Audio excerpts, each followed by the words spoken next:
নমস্কার বন্ধুদের, কেডি রকমারিতে সবাইকে স্বাগত। শীতের সময় নতুন গুড়ের পায়েস সবার খুব পছন্দের একটা রেসিপি। আর আমি সেই পছন্দের রেসিপি নতুন গুড়ের পায়েস নিয়ে চলে এসেছি আপনাদের সামনে। আর আমি যেভাবে বানাবো সেভাবে বানালে এর টেস্ট একদম অমৃতের মতো খেতে লাগবে আর খুবই স্বাদ হয়। আর পুরো ভিডিওটি দেখতে থাকুন, ভালো লাগলে লাইক করবেন। তো দেখে নেওয়া যায়। তো আমি এখানে নতুন গুড়ের পায়েসটা করার জন্য 4 প্যাকেট একদম ফুল মিল্ক যেটা দেওয়া থাকে সেই দুধটা নিয়ে নিয়েছি।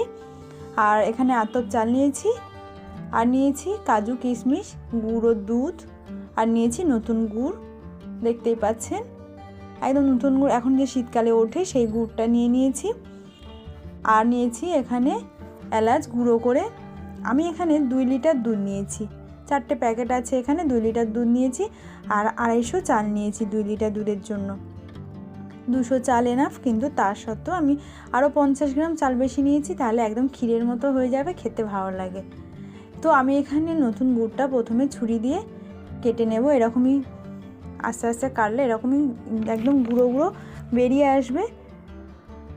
দেখতেই পাচ্ছেন এরকমভাবে নতুন গুড়টা একদম কাটা হয়ে যাবে। আর আমি নিয়ে নিয়েছি এখানে একটা বড় মুখওয়ালা হাঁড়ি। এবার তার মধ্যে দুধের প্যাকেটগুলো কেটে কেটে দিয়ে দিচ্ছি। দেওয়ার পরে আমি গ্যাসটা জ্বালাবো।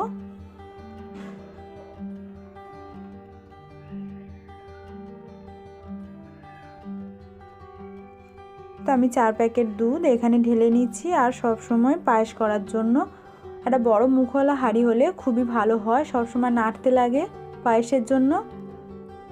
তো আমি এখানে অ্যালুমিনিয়ামের একটা বড় হাঁড়ি নিয়ে নিয়েছি, মানে পরিমাণ অনুযায়ী হাঁড়িটা নিয়েছি। আর এবার দুধটাকে আমি গরম করার জন্য নেড়ে চেড়ে গরম করছি। আর দুধটা সারাক্ষণই নাড়তে লাগবে, মানে ঘন ঘন নাড়তে লাগবে, যাতে নিচে লেগে না যায়। তবে স্টিলের বাসনের মধ্যে না করাই ভালো, তাতে খুব তাড়াতাড়ি লেগে যায় নিচটা। তো দুধটা আমার এখানে ফুটে গেছে। ফুটে গেলে আমি চালটা ভালো করে ধুয়ে অল্প অল্প করে দেবো আর নাড়বো, নইলে চালটা আমার এখানে আমি গোবিন্দভোগ চাল নিয়েছি। আর এই চালটা অল্প অল্প করে দিয়ে নাড়তে লাগবে, কারণ নইলে দলা পাকিয়ে যাবে। গরম দুধের মধ্যে দেওয়া হচ্ছে, তার জন্যই। দেখুন আমি অল্প অল্প করে দিচ্ছি আর নেড়ে দিচ্ছি। তবে পায়ে মানে বেশিক্ষণ নাড়তে লাগে, না নাড়লে নিচে লেগে যায়। তো চালটা আমার সব দেওয়া হয়ে গেছে।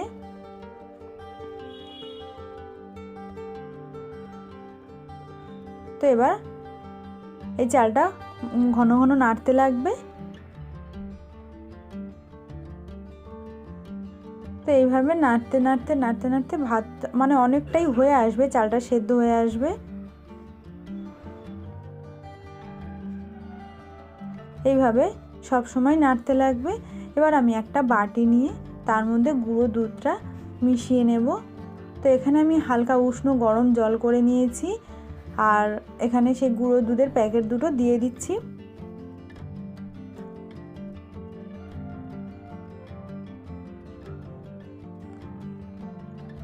তো আমি এখানে 2 প্যাকেট দুধ নিয়ে নিয়েছি। এবার এটাকে ভালো করে নেড়ে চেড়ে দুধটা গুলে নেব। দেখুন একদম ভালোভাবে গুলা হয়ে গেছে।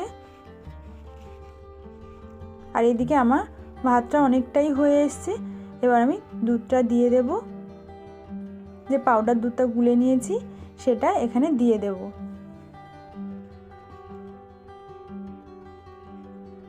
দিয়ে আরও একটু নেড়ে চেড়ে এই ভাতগুলোকে ফুটিয়ে নেব।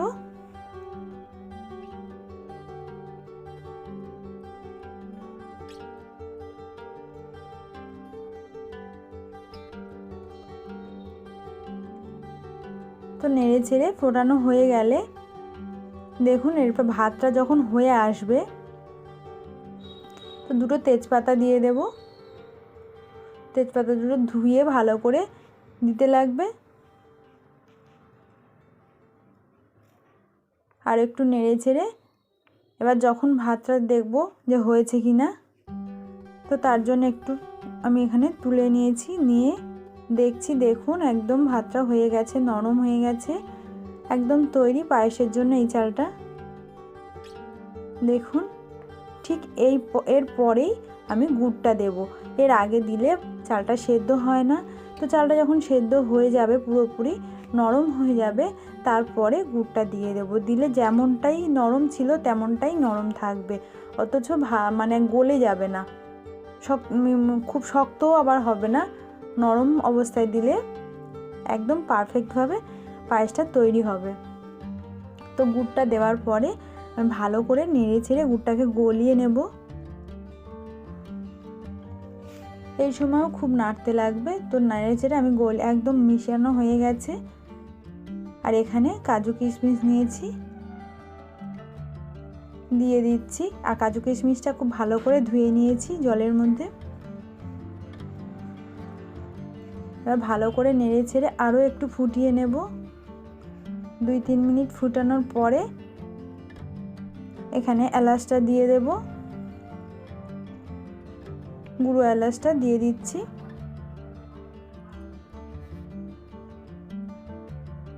থেতো করে নিয়েছি, একদম মিহি গুঁড়ো করে নিই, একটু থেতো করে তারপরে এলাচটা দিচ্ছি।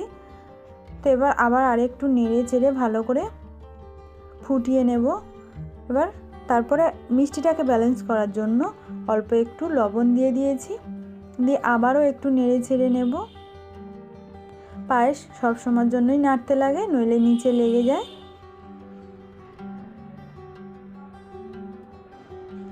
তো নেড়ে ছেড়ে আমার ফোটানো হয়ে গেছে। দেখুন একদম ক্ষীরের মতো হয়ে এসছে, কত সুন্দর হয়েছে নতুন গুড়ের পায়েস। তো এইভাবে তৈরি করলে পায়েসটা খুবই টেস্ট হয়। তো তৈরি হয়ে গেছে, এবার আমি গ্যাসটাকে বন্ধ করে দেব। এবার আমি একটা বাটিতে সার্ভ করে দেখাচ্ছি। দেখুন কত সুন্দর হয়েছে। ঠিক এইভাবে আপনারাও বাড়িতে পায়েস তৈরি করে নিন, নতুন গুড়ের পায়েস খুবই টেস্টি হয় আর সবাই খুব পছন্দ করে নতুন গুড়ের পায়েস। এইভাবে বাড়িতে বানিয়ে নিন। আর ভালো লাগলে ভিডিওটি লাইক করবেন, বেশি বেশি করে শেয়ার করবেন। আর নতুন বন্ধুদের কাছে অনুরোধ রইল চ্যানেলটি সাবস্ক্রাইব করার জন্য। আর পুরো ভিডিওটি দেখার জন্য সব বন্ধুদেরই ধন্যবাদ। দেখুন কত সুন্দর নতুন গুড়ের পায়েস। শীতকালে এই ধরনের পায়েসটা সবাই খুব পছন্দ করে, আপনারাও বাড়িতে বানিয়ে নিন। তো পুরো ভিডিওটি দেখার জন্য ধন্যবাদ। আবার নতুন কোনো ভিডিও নিয়ে চলে আসবো।